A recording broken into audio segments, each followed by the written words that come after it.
Hey guys, today we're going to talk about no faith and a lot of faith. We're going to talk about how God can use you if you have a little bit of faith to a lot of faith, and how he doesn't use you if you don't have faith. But Jesus said, because you have so little faith, truly I tell you, if you have faith as small as a mustard seed, you can say to this mountain, move from here to there, and it will move. Nothing will be impossible for you. Matthew 17:20. So as you can see, this one is a person who has no faith, and when I add God, which is represented by a mentos, nothing happens. But that doesn't mean God can't use somebody who doesn't have faith, because God can do anything. So now we have the person with a lot of faith. And what it is, get over here please. Ready? Dump him in. Dump him in. Dump him. Dump him. Dump him. Dump him. Dump him. Go. Go. Didn't get them all in. And as you see, as you add that, it causes an explosion, and God really overflows the bottle and uses you. And the more Mentos, the more God he could get in you, or faith, the more he can use you and cause you to explode. And he can do things with you. So as you guys have got to watch this and see me get soda all over myself, we're going to go and we're going to learn about Elijah today. And about how he, through his great faith, God used him to do great things.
Hi, boys and girls. Mrs. Jones here. I wanted to join you today and share a Bible story, one of my favorites. It's about a prophet in the Old Testament named Elijah. Now, if you don't know what a prophet is, a prophet was a person sent from God with a special message. And Elijah was a prophet of God with a message for his people in Israel. So, our story begins with a wicked king named Ahab and his wife Jezebel, who did not like the messages that Elijah had given them. He told them that they were bad and that they were wrong to worship other gods beside the Lord. He told them that God would take away the rain so that they would learn that he was God. Now, Ahab and Jezebel were so angry that they tried to kill Elijah and all the other prophets. So the Lord hid Elijah and kept him safe. Now, after 3 years of no rain, the Lord decided that it was time for Elijah to talk to the king again. And even though he was warned that the king would try to kill him, Elijah knew that he must obey the Lord. God had taken care of him before, and God would take care of him now.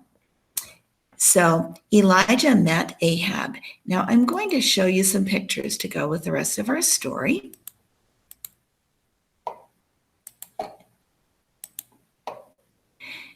And so here's King Ahab. Now when Elijah met Ahab, Ahab was very angry with Elijah. "You're a troublemaker, Elijah. You caused the rain to go away. It is your fault that we have a drought."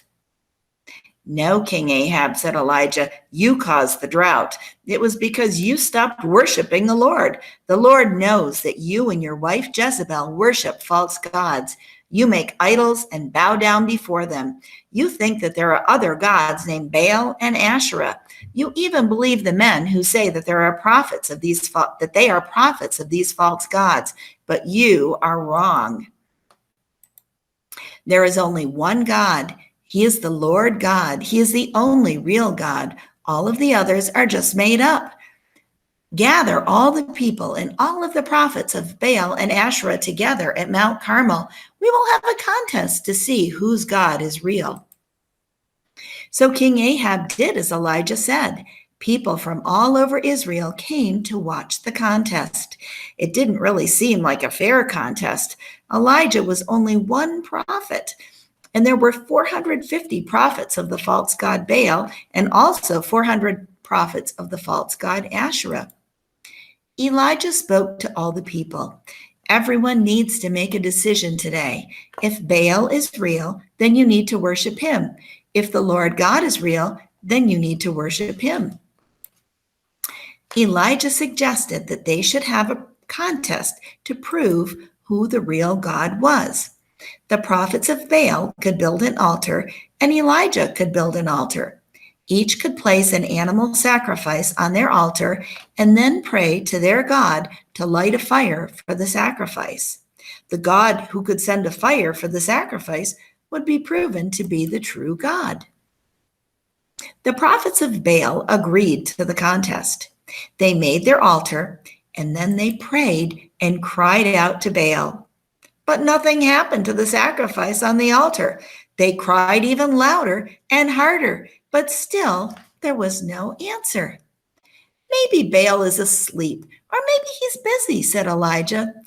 Elijah knew that Baal would never cause fire to come down because Baal was not real. Baal was just a god that someone made up in their mind. Next, it was Elijah's turn. He built an altar to God first. He used 12 stones to make it, and then he placed the sacrifice on the altar. Then Elijah did something very unusual. He dug a ditch around the altar he had made. He asked for 4 large jars of water and had them poured all over the altar. Then he did it again. And then he did it again. There was so much water that it soaked the sacrifice and all of the wood on the altar. It even ran into the ditch around the altar. How would something soaked in water ever burn? This seemed impossible. Then Elijah prayed to God. "I pray to you, Lord, because you are the only God. Please show all of these people here today that you are real. Please send down fire and burn this sacrifice." Then an amazing thing happened. Fire came down out of the sky and burned the sacrifice. But the amazing things did not stop there. The fire was so powerful that it burned the wood on the altar, the stones, the dirt, and even dried up all of the water in the ditch around the altar. There was nothing left. Now everyone knew that the Lord was the only God. They bowed down and kept saying, "The Lord, He is God. The Lord, He is God." The prophets of Baal tried to run away when they saw this, but they were captured. So God showed up that day and showed his mighty power. The people learned that they needed to trust and worship only God. I would encourage you, boys and girls, to read more of 1 Kings and hear more about how God worked among his people. Thanks for joining me today, and I hope that you'll remember our lesson and trust God with all your heart.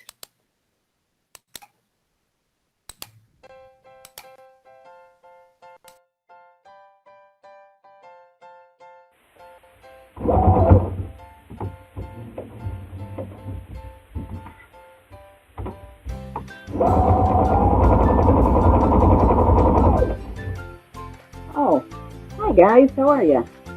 I've been asked by some of your leaders to make a video as to what I've been doing during this pandemic. So I said I would, and what I've been doing for most of the time is making masks. As a nurse, I felt that I needed to help out somehow. So I decided one way I could help out from home is to make masks for people to protect themselves. So let me show you one of the masks. So these are the masks I'm making. So they open up. They have elastic on the ends. They go over your ears and go on your face. They have a twist tie in the nose so you can bend it and you can form it around your nose. They also have a pocket in them. So this pocket is to add extra filtration material to protect yourself even more. So I have made about 450 of these masks. They each take about 15 minutes to make from start to finish, from cutting them out to pinning them to sewing them, putting the twist ties in, putting the elastic on, putting the ends on. So you can figure out how long it took me, or how long I've been sitting here at the sewing machine making masks. So I have made them in all different colors, all different styles, girls masks, boys masks, adult women, adult men, Bill's material masks. Those have been very, very popular. These are some of the ones I've made. There's baseball, there's paw prints, doggy prints, hunting. Isn't that cute for the hunters? More dogs. Music notes, plain colors. I have requests for everything. And on each mask that I've made, I've attached a Bible verse. So everyone who receives the mask will get a Bible verse. So a lot of the people that are getting my masks, I don't know. My son has taken a lot to work. I have relatives that have asked me to send them to people out of state. They've gone to Florida, they've gone to Pennsylvania, they've gone to New Jersey, they've gone to Louisiana. They've gone all around the states here. So everyone gets a little bit of Jesus with their mask.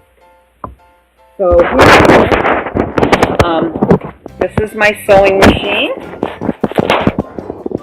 She's new because after I made 75 masks, I broke my other one. So I had to buy a new one. And I sit by this here window and I watch TV, which is in front of me here. So basically that's what I've been doing to try to help out. We have also been painting. So we've painted our front hall, we've painted our dining room, we've painted our kitchen, and now we're working back down the hall, down towards the bathroom. So we're getting all that done too. We look forward to going outside, using the boat a little bit, and to go camping when they open up. So guys, I hope you guys are all doing well. I miss all you kids. I opened my drawer and see my Awana shirt, and it's sad that I can't see you guys. And I hope you're listening to your parents. I hope you're doing all your homework. And I want one of you guys to figure out how many hours I've sat at this here machine making masks. So 450 masks times 15 minutes. I want to hear from one of you guys. Okay, I love you all. Bye. Happy holidays.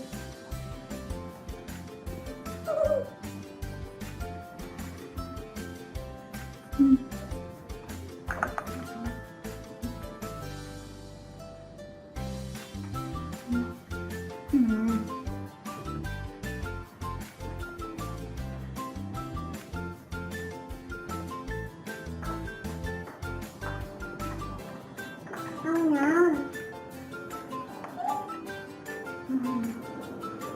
Oh look.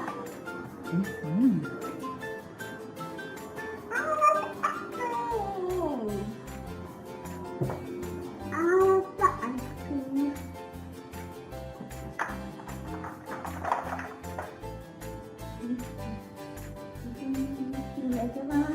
It looks like an eyeball right now. It looks like an eyeball. The eyeball.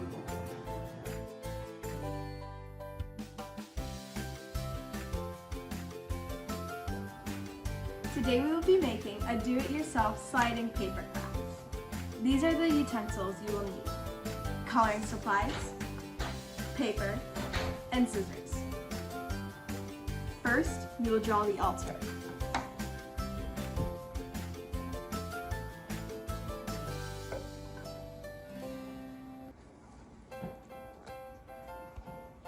The altar is where you burn offerings to God.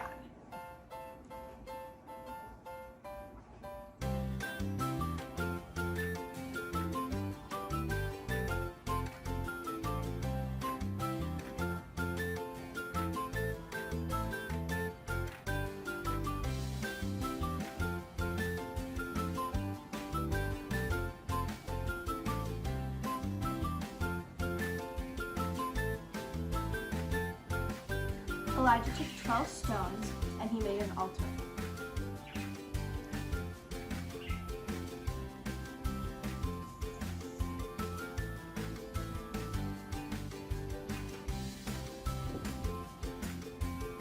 Then you have to draw the puddle of water around the base of the altar.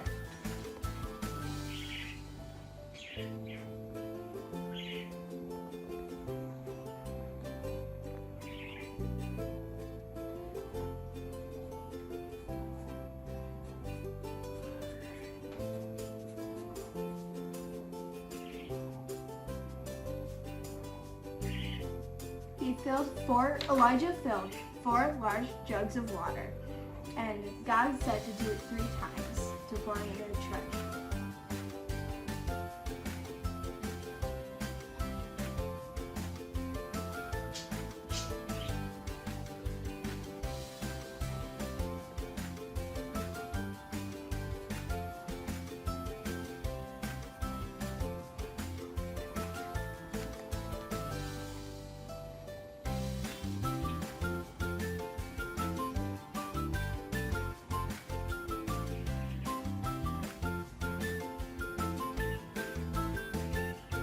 Next, you will need to draw Elijah.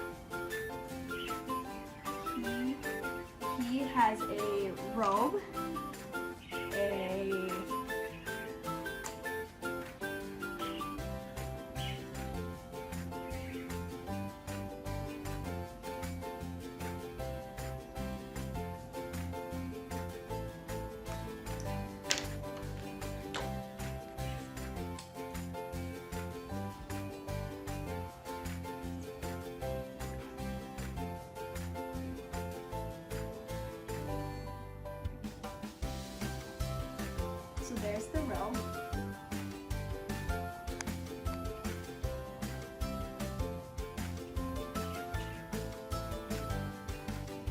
as best as you can.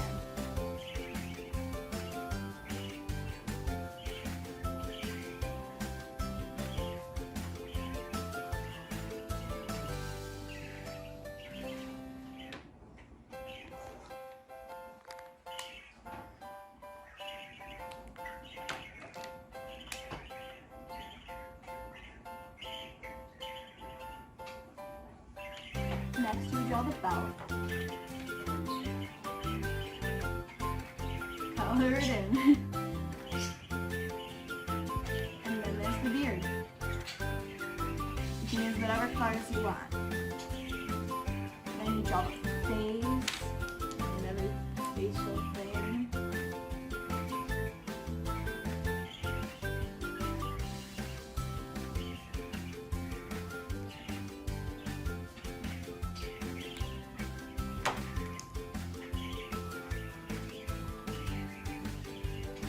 Pick whatever color you think works best.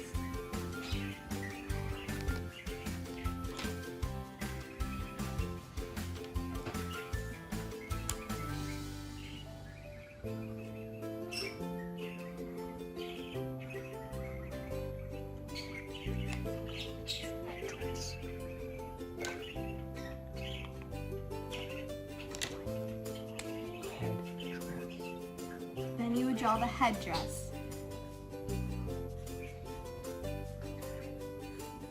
Color the face in.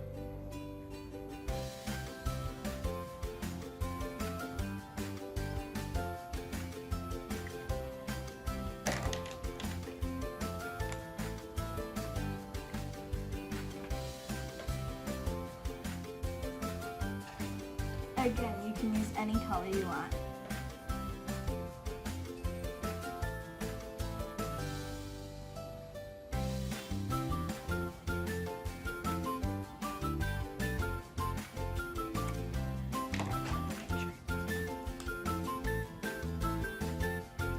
Next, you'll draw the arms.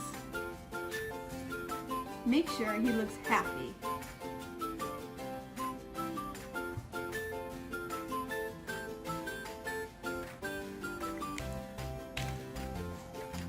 Can't forget the hands.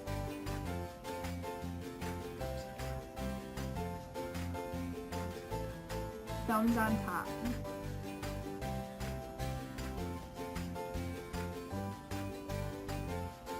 Arms up like he's happy and make him dance.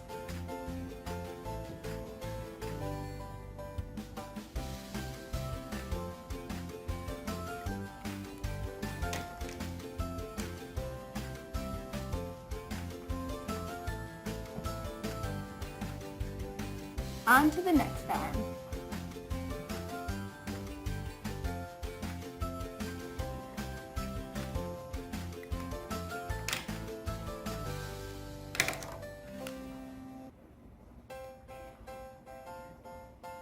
And then the other hand. Thumbs up.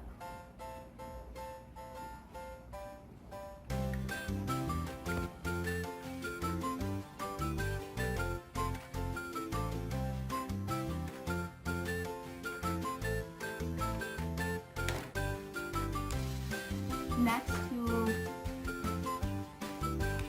color in the bottom half of the robe.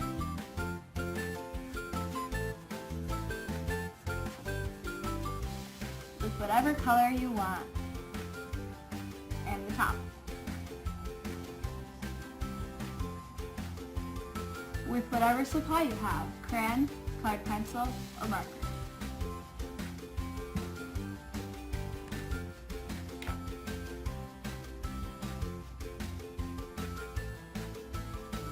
Next, you will draw the feet with the sandals.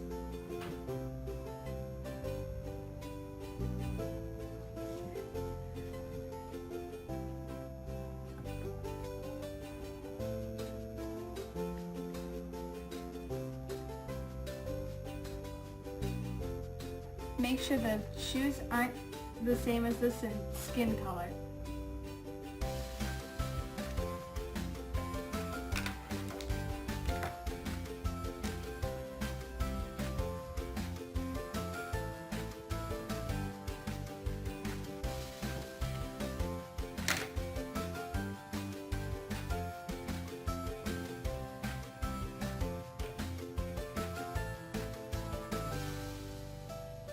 and then the other foot.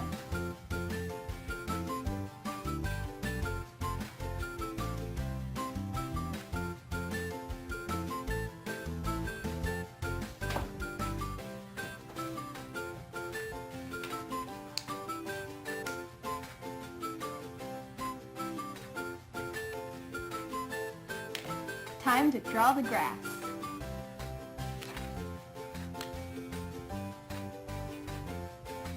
Pick whatever color green you want.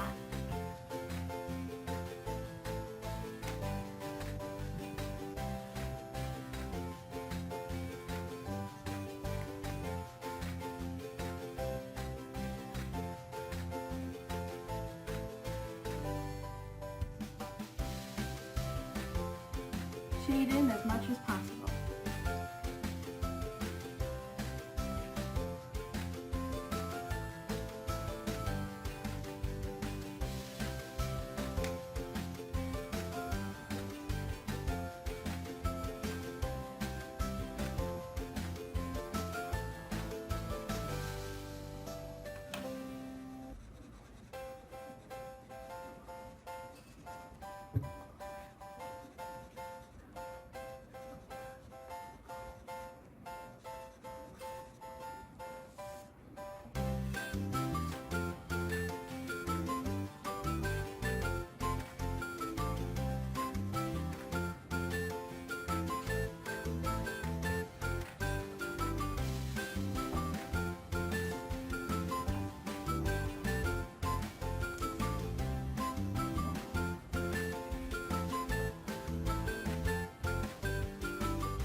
Go around everything. Don't color them in.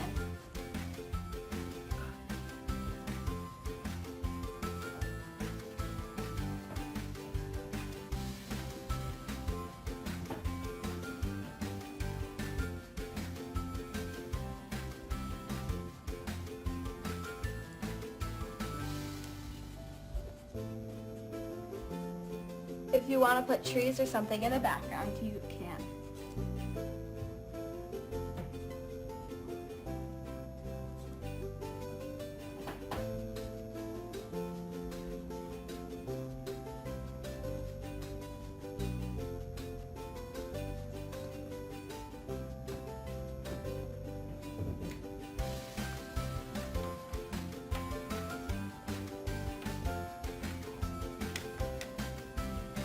It doesn't have to be this detailed.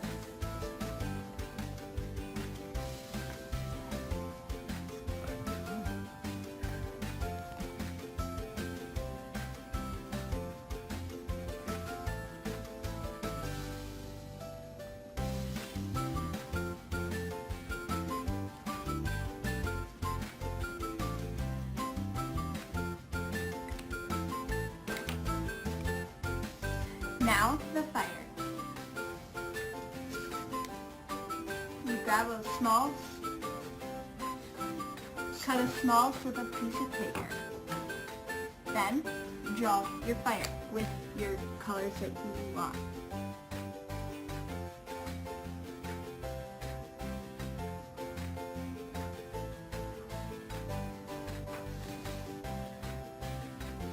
Make it a flame.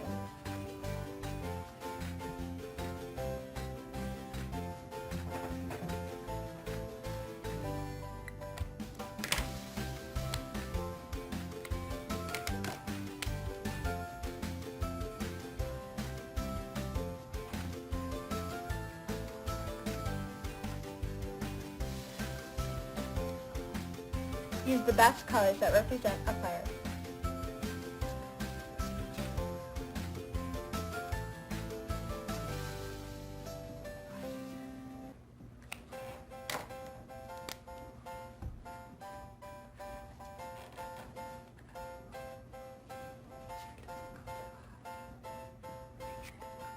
Make sure it doesn't go too high. Next, you will take the scissors and cut a hole in the top of the well by folding it first and then cut the top. Use a small slit, enough to fit the paper.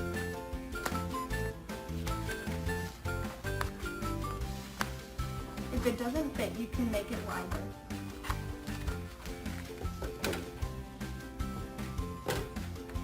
Then take the fire from the front or the back, stick it in the hole.